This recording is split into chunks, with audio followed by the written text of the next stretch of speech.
नमस्कार, मैं विवेक सिंह। मैं आपके समक्ष लेकर आया हूँ ज्योतिष विवेक श्रृंखला। इस श्रृंखला में मैं आपके समक्ष ज्योतिष के मूलभूत विचारों, उसके सिद्धांतों को प्रस्तुत करूँगा, जिससे जो भी ज्योतिष के जिज्ञासु हैं, वे कुछ महत्वपूर्ण ज्ञान अर्जित कर पाएंगे और उसके आधार पर उन्हें कुंडली विश्लेषण में बहुत सहायता मिलेगी। आज हम जन्म कुंडली के प्रथम भाव की व्याख्या करेंगे। प्रथम भाव, जिसे लग्न भी कहते हैं। हमारे सामने यहाँ पे चित्र में एक दक्षिण भारतीय पद्धति से बना हुआ एक कुंडली का खाका है और दूसरा उत्तर भारतीय पद्धति से बने हुए कुंडली का खाका। दोनों में जहां एक लिखा हुआ है, यह प्रथम भाव को दर्शाता है और हम यहां पर मेष लग्न की कुंडली मानकर चल रहे हैं। यदि कुंडली मेष लग्न की है तो प्रथम भाव इस प्रकार से दिखाई देगा। जो प्रथम भाव है, इसे लग्न भी कहते हैं, लग्न या एसेंडेंट। यह कुंडली का केंद्र बिंदु है। हिंदी में एक शब्द होता है धुरी, अंग्रेजी में उसको पिवोट या पाइवोट कहते हैं। यह धुरी है पूरी कुंडली की, क्योंकि कुंडली में जो कुछ भी हो रहा होता है वह लग्न के संदर्भ में ही हो रहा होता है। मान लीजिए कि आप एक प्राथमिक शिक्षा के स्कूल में एक विद्यार्थी हैं, तो आप लग्न हैं और कुंडली के अन्य जितने भी 11 भाव बचे, वे बाकी सभी जो संज्ञाएं हैं उनको बताता है। जैसे स्कूल में जो अध्यापक हैं, जो सहपाठी हैं, जो हमारे से अगली क्लास में पढ़ते हैं, जो हमसे पिछली क्लास में पढ़ते हैं, हमारा क्लासरूम कैसा है, हमारे मित्र कौन है, हमारे शत्रु कौन है, हमारी पुस्तकें कौन कौन सी हैं, हमारी हैंडराइटिंग क्या है, ये जो सब चीज़ें हैं, ये तो पता लगेगा बाकी 11 भावों से। लेकिन किसके संदर्भ में हो रहा है? यह उस विद्यार्थी के संदर्भ में हो रहा है। तो वो जो विद्यार्थी है वह लग्न है।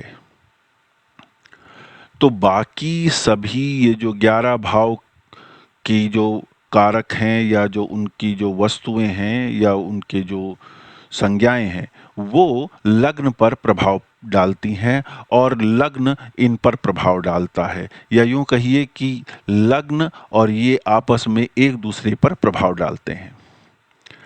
तो लग्न किसी भी व्यक्ति, किसी भी स्थान, किसी भी घटना के होने के समय पर पूर्वी क्षितिज पर जो राशि उदित होती है उसे लग्न माना जाता है।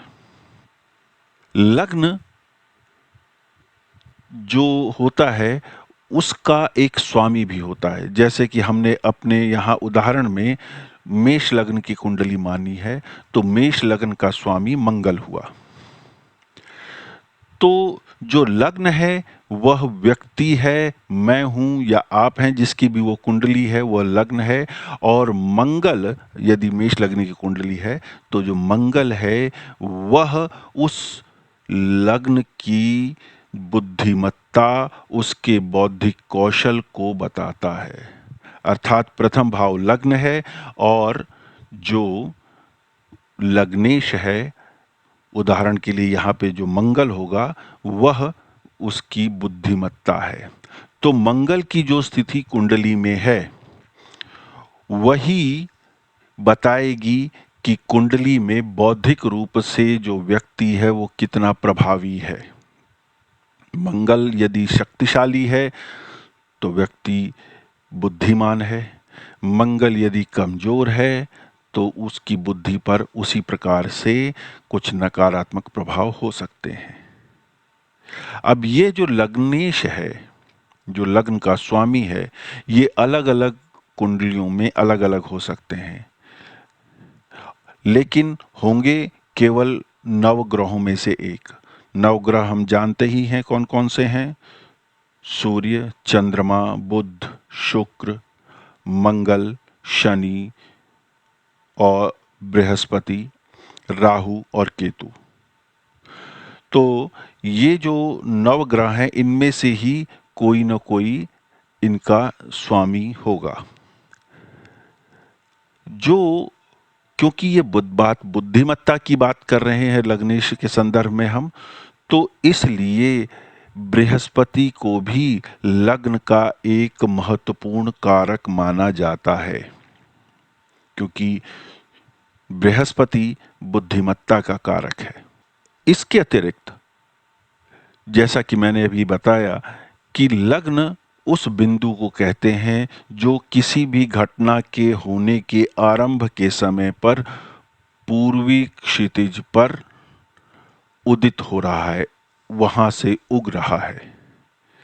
और क्योंकि पूर्व का संबंध सूर्य से है, इसलिए सूर्य भी लग्न का एक और महत्वपूर्ण कारक बन जाता है।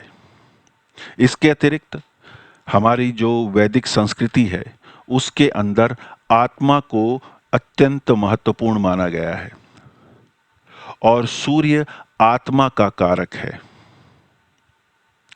और बिना आत्मा के किसी भी शरीर का कोई महत्व नहीं है। इसलिए भी सूर्य लग्न का या प्रथम भाव का एक महत्वपूर्ण कारक है। तो दो ग्रह बृहस्पति और सूर्य, ये दोनों लग्न के महत्वपूर्ण कारक बन जाते हैं। और इसके अतिरिक्त जो तीसरा ग्रह महत्वपूर्ण होता है वह है लग्नेश, अर्थात लग्न का स्वामी ग्रह। लग्नों में कुछ प्रकार भी होते हैं, जैसे सूर्य लग्न। कुंडली में जहां पर सूर्य स्थित है उस भाव को लग्न मानकर जो कुंडली बनती है उसे हम सूर्य लग्न कहते हैं। इसी प्रकार कुंडली में जहां पर भी चंद्रमा बैठा होगा उस भाव को हम लग्न मानकर चंद्र लग्न की कुंडली मानते हैं।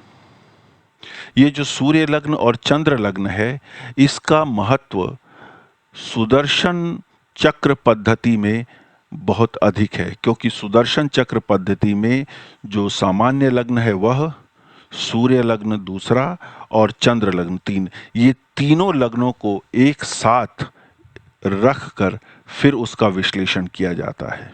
इसके अतिरिक्त एक और लग्न है जिसको पाक लग्न भी बोलते हैं। पाक लग्न कौन सा है? वह लग्न जहां पर लग्नेश बैठा है। जैसे कि उदाहरण कुंडली में हमने कहा कि यह मेष लग्न की कुंडली है, तो इस कुंडली में मंगल जहां भी बैठा है वो भाव हम लग्न मान लेंगे, तो वह जो कुंडली बनती है वह पाक लग्न कुंडली बनेगी। तो इस प्रकार लग्न के और भी अन्य कई प्रकार हैं, लेकिन आरंभ में हम इनको समझेंगे क्योंकि इनका ही सामान्यतः अधिकतम उपयोग होता है। बृहद पराशर होरा शास्त्र के अनुसार लग्न की एक परिभाषा है और वह है देहम रूपम च ज्ञानम च वर्ण चैव बलाबलम सुखम दुखम स्वाभावांच लग्न भावान निरीक्षयेत। देहम रूपम ज्ञानम, देहम अर्थात देह यानी बॉडी यानी शरीर, रूपम मतलब रंग रूप, कैसा व्यक्ति दिखता है, ज्ञानम, ज्ञान अर्थात क्या जानकारी रखता है वह व्यक्ति, उसकी बुद्धिमत्ता कितनी है, वर्णम, जो यहाँ पे वर्ण कैसा है, वर्ण का अर्थ यहाँ पर कोई जाति सूचक नहीं है, वर्ण यहाँ पर दिखने के ऊपर है, गोरा दिखता है, काला दिखता है, सांवला दिखता है, ये वर्ण है। बलाबलम, वह कितना शक्तिशाली है या कितना कमजोर है। सुख और दुख जो किसी भी व्यक्ति के जीवन में आते हैं, या सकारात्मकताएं या नकारात्मकताएं जो आती हैं, वह भी लग्न से देखा जाता है।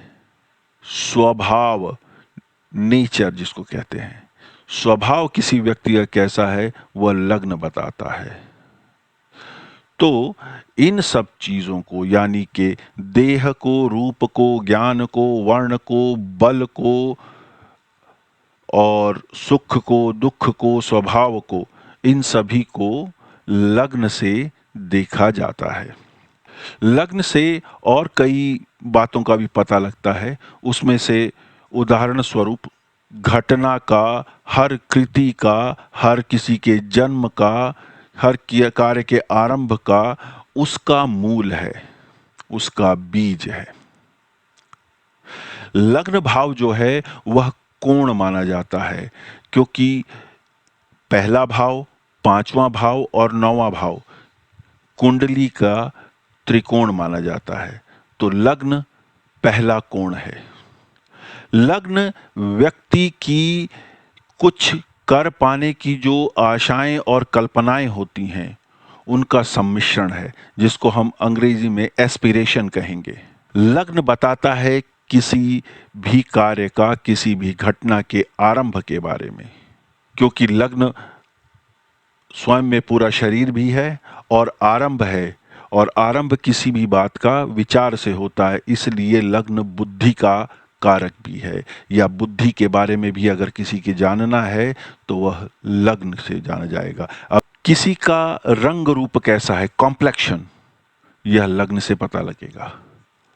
किसी के अंदर कुछ नया करने की कितनी इच्छा है, कुछ निर्माण करने की कितनी इच्छा है, यह भी लग्न से पता लगेगा। लग्न माता की अधिकार शक्ति को भी बताता है। इसके पीछे एक सिद्धांत है भावात भावम का, लेकिन अभी जानकारी के लिए मैं बता दूं कि यह माता की अधिकार शक्ति को बताता है। लग्न किसी भी व्यक्ति के अंदर कितनी ऊर्जा है वह बताता है। बालों का स्वरूप कैसा है, सीधे हैं, घुंघराले हैं, मोटे हैं, पतले हैं, भूरे हैं, काले हैं। लग्न व्यक्ति के मान सम्मान के बारे में और उसको जो चीजें प्रेरणा देती हैं उसके बारे में भी बताता है। लग्न दुर्घटना को भी बताता है। क्योंकि लग्न स्वयं में पूरा शरीर है, और उसके साथ यदि कुछ भी नकारात्मक या सकारात्मक होगा वो वहां से ही पता लगेगा। लग्न आकर्षण की जो एक शक्ति है किसी व्यक्ति के अंदर, उसको बताता है, कितना वो अट्रैक्टिव है। लग्न किसी की क्षमता को बताता है, पोटेंशियल को। लग्न किसी भी चीज की संरचना के बारे में बताता है, उसका कॉन्स्टिट्यूशन बताता है, उसमें क्या क्या चीजें सम्मिलित हैं वह बताता है। लग्न किसी की भी दृढ़ता को बताता है, डिटर्मिनेशन कितना है किसी व्यक्ति में। लग्न को पूर्व दिशा माना जाता है। तो विश्लेषण की दृष्टि से लग्न को पूर्व दिशा माना जाता है। लग्न मित्रों की छोटी यात्राओं को भी बताता है। लग्न प्रसन्नता के बारे में बताता है। ये हमने बृहद पराशर होरा शास्त्र की जो व्याख्या है उसमें भी हमने देखा, दुख और सुख के बारे में बताता है। लग्न किसी की भी पहचान है। प्रश्न पद्धति के अनुसार लग्न प्रश्नकर्ता का भाव है, अर्थात जब कोई व्यक्ति प्रश्न करने आए और प्रश्न शास्त्र की पद्धति से उसका उत्तर दिया जाएगा तो प्रश्नकर्ता को लग्न माना जाएगा। लग्न किसी भी गतिविधि को आरंभ करने का को बताता है। लग्न काल पुरुष की कुंडली में मेष राशि मानी जाती है। लग्न चेहरे और शरीर के बारे में बताता है। जो आध्यात्मिक रूप से पुष्ट हैं, जो गुरुजन हैं, जो ब्राह्मण हैं, जो पुजारी हैं, जो परिवार के पुरोहित हैं, उनकी संतान के बारे में भी बताता है। लग्न किसी के भी साहस, लग्न किसी के भी स्वाभिमान के बारे में बताता है। लग्न पूर्वी क्षितिज को बताता है। लग्न किसी के भी स्वास्थ्य के बारे में बताएगा। लग्न किसी भी व्यक्ति की कल्पना शक्ति के बारे में बताता है और लग्न किसी की व्यक्ति द्वारा किए जाए प्रयासों के बारे में भी बताता है। तो यह थी लग्न की व्याख्या। आशा है इससे आपको लग्न के बारे में एक जो मूल रूप से जो जानकारी चाहिए होती है वह मिली है। इसी प्रकार मैं आपके समक्ष प्रत्येक भाव को प्रस्तुत करूंगा, जिससे आप का जो ज्ञान है वह थोड़ा और पुष्ट हो जाए। यदि आपको इस वीडियो के बारे में कुछ कहना है तो आप कमेंट सेक्शन में लिख सकते हैं, और यदि किसी का कोई प्रश्न है जो अपनी कुंडली से संबंधित या अपने जीवन की किसी समस्या या किसी अन्य प्रश्न के विषय में जानना चाहता है तो मुझे वह संपर्क कर सकता है टेलीग्राम के माध्यम से। नंबर मैंने यहाँ दिया हुआ है 9812593093। आशा है आपको यह वीडियो पसंद आया होगा। मैं आपसे निवेदन करूंगा कि आप इस वीडियो को लाइक करें, मेरे इस चैनल को सब्सक्राइब करें और इस वीडियो को भी शेयर करें, अपने मित्रों के साथ साझा करें और उन्हें भी सब्सक्राइब करने के लिए प्रोत्साहित करें। तो मिलते हैं अगली बार दूसरे भाव के विषय को लेकर। तब तक के लिए नमस्कार।